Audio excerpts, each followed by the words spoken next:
పట్నం ప్రజలైతే బీఆర్ఎస్ పార్టీకి పట్టం కట్టిర్రులో ఒక టైంలో అయితే కాంగ్రెస్ పార్టీ మస్తు భయపడ్డది. పట్నంలో మన జెండా ఎగురుతుందా ఎగరదా అని.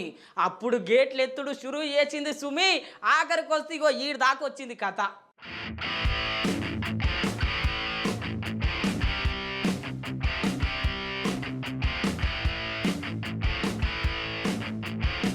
మొన్నటి అసెంబ్లీ ఎలక్షన్స్లో పట్నంలో పట్టుమని ఒక్క సీటు కూడా గెలవకపోయే కాంగ్రెస్ పార్టీ. మరి అసోంటి కష్ట సమయంలో కాంగ్రెస్ పార్టీ పట్నంలో బతుకుడు ఎట్లా అని చెప్పి చాలా మంది సోంచాయించుర్రుల్లో. ఇక అప్పటి సంది కాంగ్రెస్ పార్టీకి గుబులు షురువైందుల్లో.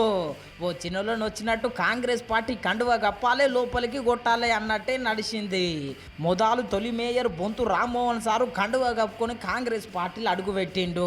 అటెనక deputy mayor sir, మొన్ననేమో MLA Danam Nagender sir, ఇప్పుడేమో బల్దియా మేయర్ గద్వాల విజయలక్ష్మి మేడము. ఈ మొక్కతే కాదుల్లో ఈ వెనుక ఇంకో కొంతమంది కార్పొరేటర్లు కూడా కాంగ్రెస్లకు కదిలిర్రు. ఇట్లా పట్నం మొత్తం ఖాళీ అవుతున్నదో బీఆర్ఎస్ పార్టీ. కాంగ్రెస్ పార్టీ ఏమో కలకలలాడుతున్నది.